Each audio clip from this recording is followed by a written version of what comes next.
최근 집값 하락 추세가 이어지면서 깡통 전세와 전세 사기 피해자들이 늘어나고 있는데 공공기관이 이들의 채권을 사들여서 주거 안정성을 보장해야 한다는 주장이 나왔습니다. 참여연대가 이런 내용의 기자회견을 열었는데 직접 들어보시겠습니다. 결국은 이 정부의 정책을 제대로 운영을 하지 못해서 충분히 예방할 수 있던 것에 대해서 상당히 많은 피해를 야기했는데 정부는 자기 돈은 다 가져가야 되겠다고 해야 되냐 이런 비판 여론도 있단 말이에요. 공공이 임차인들이 갖고 있는 임차 보증금 반환받아야 될 채권을 매입해서 임차인을 대신해서 이 채권을 회수하는 작업을 해주는 겁니다. 이 매수한 주택을 공공임대주택으로 계속 활용할 수 있고 공공임대주택으로 활용하기 어려운 주택이 있다면 나중에 시장 상황이 회복된 경우에 다시 시장에 매도함으로써 이 사업에 투자했던 자금을 회수할 수 있는 방안도 될 수 있다고 생각합니다. 네, 새해에도 부동산 시장에 온풍은 불지 않고 있습니다. 정부가 경착륙을 막기 위한 각종 대책을 연일 내놓고 있는데요. 이런 조치가 다소 효과를 봤다는 분석과 일시적인 현상에 불과하다는 평가가 엇갈리는 분위기입니다.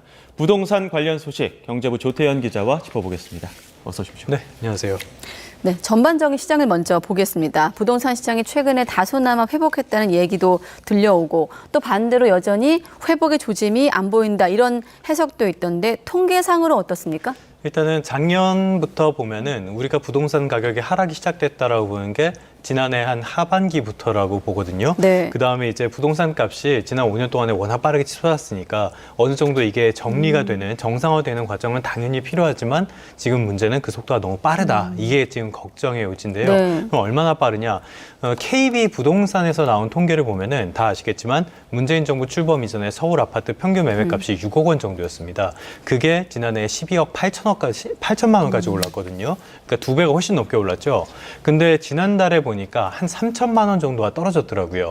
한 달 만에 3천만 원 떨어졌으니까 굉장히 좀 빠른 내림세를 보였다라고 볼 수 있겠습니다. 이게 전국이나 수도권 다 비슷한 모습을 보여줬는데요. 그러면은 말씀하신 것처럼 지금 상황이 어떤 것이냐 이 부분을 봐야 될 것 같습니다. 그러면은 지난달에 거래량도 좀 봐야 될 것 같은데요. 지난달 거래량이 한 7개월 만에 1,000건을 넘기는 모습을 보였습니다. 그러니까 조금 회복되는 것 같죠. 그러면 이게 무슨 원인이 있을까? 아무래도 연초는 봄철 이사철이다 보니까 이런 거래가 좀 이루어진 것으로 보이고요. 또 하나는 지금 이제 정부가 여러 대책들, 거래를 활성화하기 위한 뭐 세제 혜택이라든지 대출 규제 완화라든지 이런 여러 가지 대책들을 내놓으면서 이게 일정 부분 영향을 미친 걸로도 볼 수 있겠습니다. 그래서 지금까지는 계속 이렇게 하락하는 모습을 보였는데 네. 이번 주에 나온 한국부동산원의 주간 아파트 가격 동향을 보니까 낙폭이 더 커지는 모습을 보였어요. 지금까지는 약간 둔화하고 있었는데 그렇다면은 지금 한국부동산원의 설명은 거래가 늘어나긴 했지만은 대부분 금매 위주로 하락 거래가 이루어지다 보니까 이렇게 내렸다라고 이야기를 하고 있습니다. 이런 점을 봤을 때는 지금 어느 정도 거래가 이루어졌다고 해도 이게 추세적인 반전을 기대할 수 있는 것인지 이렇게 보기는 조금 어려울 것 같고요. 이 봄 이사철이 끝난 다음에는 다시 거래 절벽으로 내려갈 수 있다. 이런 전망도 나오고 있습니다. 그래서 이 통계를 조금 더 보고 앞으로 가늠해 봐야지 상황을 알 수 있을 것 같습니다. 제가 앞서 전해드리긴 했습니다만 지금 가계대출이 큰 폭으로 감소했는데 이 부분도 지금 부동산 시장에 어떤 영향을 받은 거죠? 그렇죠. 우리나라 경제에서 제일 위험한 부분을 꼽자면 누구나 다 우리나라의 너무 과도한 가계부채를 이야기를 할 겁니다. 예. GDP보다도 많으니까요. 언젠간 문제가 터질 수밖에 없는 상황인데 지금 앞서도 전해드렸지만 한국은행 자료를 보면은 4조 6천억 원 정도가 줄었어요. 이게 예. 한국은행이 통계를 작성한 2004년 이후 19년 만에 가장 큰 폭이었거든요. 그리고 주택담보대출에서는 한 달 동안 그렇게 큰 변화 없었습니다. 보합 정도를 유지했는데요. 사실 이것도 굉장히 이례적인 일입니다. 계속 늘어왔으니까요. 예. 그러면은 이 원인이 무엇이냐? 말씀하신 것처럼 당연히 부동산 시장이 침체된 영향이 굉장히 크게 작용을 했겠죠. 예. 또 하나는 기준금리가 빠르게 오르다 보니까 대출자들의 이자 부담이 너무 커졌습니다. 이런 것들이 영향을 미쳐서 가계대출 증가세가 일단 한풀 꺾인 것으로 볼 수 있겠습니다. 네. 아까 참여연대 기자회견에서 이 깡통 전세 피해자의 채권을 공공이 회수해야 된다 이런 목소리가 나오기도 할 만큼 지금 전세값이 빠르게 하락하면서 깡통 전세 우려도 여전한 상황입니다. 맞습니다. 지금 이번 주 자료를 보면요. 네. 전국의 전셋값이 한 주 만에 0.76% 하락했습니다. 예. 굉장히 빠른 내림세거든요. 예. 서울은 더 많이 빠졌고요.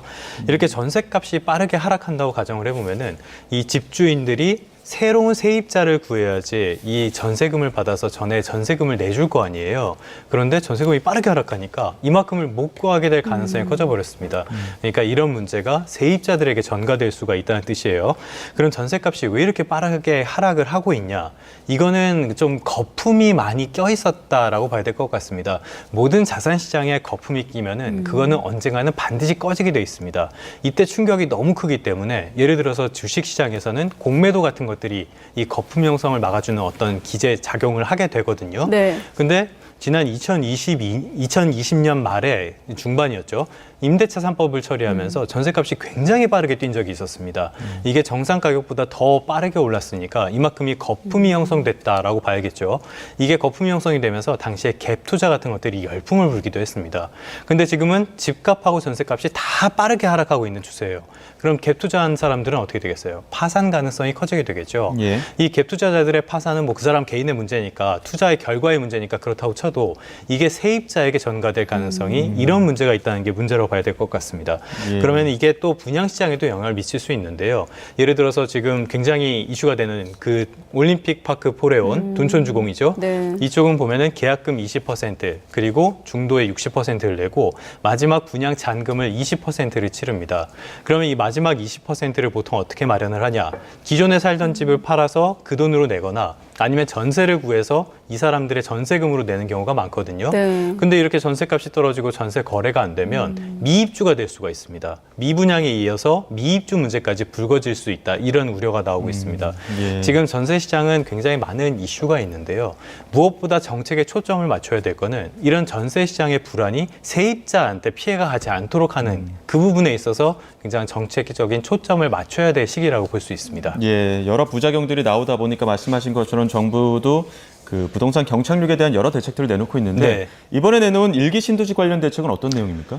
일기 신도시 하면은 우리가 흔히 생각하는 게 일산, 예. 분당 이런 거 생각하게 되죠. 그 외에 뭐 평촌, 산본, 중동 이런 중동도 것들이 있고요. 있는데요. 예, 일기 신도시는 기억하실지 모르겠지만은 노태우 정부 때 추진이 됐습니다. 그리고 1991년에 처음으로 입주가 시작이 됐거든요. 이 말은 지금 일기 신도시에 입주한 지 30년이 넘게 지났다는 뜻입니다. 그만큼 재건축 그리고 재정비의 필요성이 커진 상황이라고 봐야 될 것 같아요. 거기다가 지금 이런 부동산 시장의 빙하기까지 맞물려서 정부가 이런 재건축을 활성화하기 위한 대책을 내놨습니다. 지금 나오고 있는데요. 특별법 형태로 하겠다는 건데 20년이 넘은 100만 제곱미터 이상의 택지가 대상입니다. 재건축을 하려면 안전지단을 받아야 되는데 이게 굉장한 걸림돌이 되었거든요. 그런데 어떤 교통망을 마련한다든지 이런 공공 부분을 해놓는다면은 이 부분에 있어서 안전진단을 예외를 해주겠다. 이거 굉장히 파격적인 대책이 나왔습니다. 네. 또 하나가 이 용적률도 종으로 완화를 해주겠대요. 이 얘기는 건물을 더 고층으로 높게 지을 수 있다는 뜻이죠. 그 외에도 뭐 이게 속도를 내기 위해서 통합 심의 절차를 적용을 한다든지 아니면 초과이익 환수 측면에서 일반적으로는 공공 임대주택으로 하는데 이 방법을 다양화하겠다든지 이런 내용들이 담겼습니다. 그러다 보니까 일기 신도시에만 너무 파격적인 혜택을 주는 게 아니냐 이런 논란이 있을 수밖에 없는데요. 그래서 이런 것들이 다른 데에도 적용될 수 있게 특별법에는 만들어져 있고요. 그래서 보니까 뭐 부산 해운대라든지 전국에 한 49개 택지 정도가 포함이 될 것 같습니다. 네. 국토부는 관련 의견을 종합해가지고 이번 달 안에 국회에 이걸 제출할 예정이라고 합니다. 네, 불과 한 1년여 전만 해도 재건축 어떤 그 기준에서 20년 이상도 생소했고 또 용적률 그렇죠. 상향된다는 있을 수 것도 없는 일이었죠. 있을 수 없는 일이었는데 경기가 침체하면서 나온 대책입니다. 사실 뭐 노후된 건물을 재정비한다는 차원에서는 필요할 수 있겠습니다만 결국 이게 시장을 흔들 수 있기 때문에 우려가 있는 것 아니겠습니까?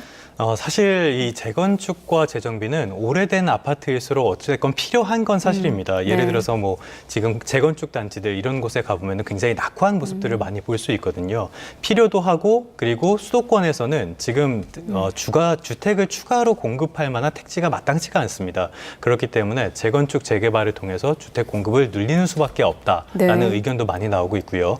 그런데 박원순 전 서울시장이나 문재인 정부 때 보면은 이 재건축에 대해서 굉장히 부정적인 입장을 많이 가지고 있었어요. 재건축을 하게 되면은 그 아파트를 중심으로 경우에서 부동산 가격이 굉장히 뛴다 이런 건데 사실 실제로 가격이 뛰는 건 맞습니다. 뛸 수밖에 없죠. 구축 아파트가 신축이 되는 거니까요. 그런데 그 이상으로 공급 효과도 있다 이런 것들을 봤을 때 과연 그게 적절한 정책이었는지는 지금 논란이 굉장히 큰 상황이고요. 어찌됐든 정부가 이번에 이 대책을 내놓으면서 현장에 뭐 평촌이나 이런 일기 신도시들, 일산 분당 같은 곳에서 급매물이 지금 많이 줄어들고 있다고 합니다. 다시 회수하는 분위기라고 하는데요. 그렇다고 해서 이게 뭐 다시 지금 거래가 활성화되고 이런 분위기까지는 아니고 일단은 탐색전 정도 하는 분위기가 보이고 있다라는 이야기가 들립니다. 그래서 지금 일기 신도시의 재건축이 어떻게 될 것이냐. 파격적인 혜택을 줬으니까 어찌됐든 재건축은 속도를 내게 될 것으로 보입니다. 그리고 많은 좀 혜택이 있었으니까 그렇게 될 것으로 보이는데요.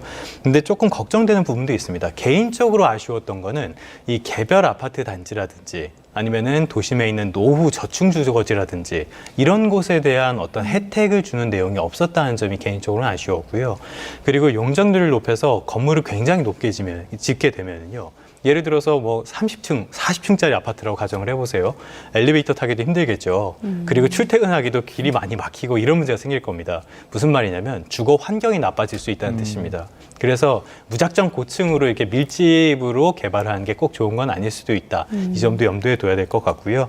그리고 말씀하신 것처럼 이런 정비 사업들의 호재로 주변 아파트값, 집값들이 다시 뛰는 거 아니냐 이런 우려도 나오고 있는데요. 이게 단기적으로 그럴 가능성은 크지는 않을 것 같습니다. 지금 워낙 시장이 침체돼 있고 기준금리의 영향을 크게 받기 때문에 가격이 더 떨어지는 거는 좀 막을 가능성은 있어도 단기간에 다시 들썩일 가능성은 그렇게 크지는 않을 거다라고 보셔도 될 것 같습니다. 예, 이 부분도 한번 짚어보겠습니다. 우리 레고랜드 사태로 한번 위기감을 느끼긴 했었는데 그렇죠. 지금 이 부동산 시장 불안에 따른 어떤 부동산 PF에 대한 우려는 어떻습니까? 그래서 뭐- 덧붙여서 재건축을 한다고 해도 건설사들이나 이 은행권이 괜찮을까 이런 우려도 있어요, 사실? 맞습니다. 네. 이런 지금 말씀하신 것처럼 레고랜드 사태가 있었죠. 흥국생명 사태가 있었죠. 자금시장 경색이 굉장히 심했습니다. 지금 올해 들어서 가장 주목을 받는 건 역시 부동산 PF 문제인데요. 예. 부동산 PF는 뭐 여러 번 말씀을 드렸으니까 부동산 PF 문제가 불거진 것도 어떤 둔촌 주공이 하나의 계기가 됐습니다. 둔촌 주공 같은 12,000가구 규모의 굉장히 큰 재건축 단지가 지금 뭐 미분양이 나올 수도 있다. 예비 당첨도 뭐 썰렁하다 이런 이야기까지 나오고 있거든요. 네. 뭐 잘 된다는 이야기도 있지만 예. 아무튼 여기가 잘 안 되면은 이걸 기점으로 해서 전반적인 부동산 PF가 굉장히 침체될 수밖에 없다 이런 전망들이 나왔습니다. 예. 지난해 9월 말 기준으로 부동산 PF 대출 잔액이 125조 3천억 원이더라고요. 예. 이게 1년 전 연말에 비해서 2년 전 연말이죠. 35조 원 넘게 급증을 한 수준입니다. 이렇게 부동산 PF 전체적인 규모는 늘었는데 제일 중요한 거 연체율도 지금 높아지는 추세입니다. 이게 지난해보다 좀 높아지고 있다고 하는데요. 전체로 봤을 때는 2021년 말 0.38%에서 지난해 9월 말에 0.9%로 제법 올랐고요. 증권사만 보면은 3.7에서 8.2로 굉장히 빠르게 높아지는 모습을 보였습니다. 금융당국에서는 아직까지는 유의미한 수준 정도의 연체율은 아니라고 보는데요. 그래도 굉장히 긴장은 하는 모습입니다. 그래서 대책들, 올해 금융위원회라든지 금융감독원의 업무 계획에 보면은 이런 내용들이 많이 담겼는데요. 예를 들어서 대주단을 만들어서 지원을 하겠다. 네. 그리고 지금까지 금융사들, 예를 들어서 보험사는 보험사, 저축은행은 저축은행 이렇게 관리하던 부동산 PF를 사업장별로 관리를 해서 더 관리를 강하게 하겠다. 이런 대책들이 많이 담겼습니다. 그런데 지금은 기준금리가 굉장히 빠르게 높아진 상황이고요. 자금을 구할 때 개인도 기업도 구하기가 어려진 상황입니다. 이런 상황에서 정부가 대책을 내놓는 게 어느 정도 효과가 있을지는 모르겠고요. 네. 예. 그래서 앞으로도 부동산 PF의 위험은 계속 좀 집중적으로 관리를 네. 해야 될 것으로 보입니다. 그래서 오늘 제목이 일단 정부 대책에도 시장은 물음표다인 그렇습니다. 것 같습니다. 네, 경제부 조태현 기자였습니다. 수고했습니다. 네, 고맙습니다.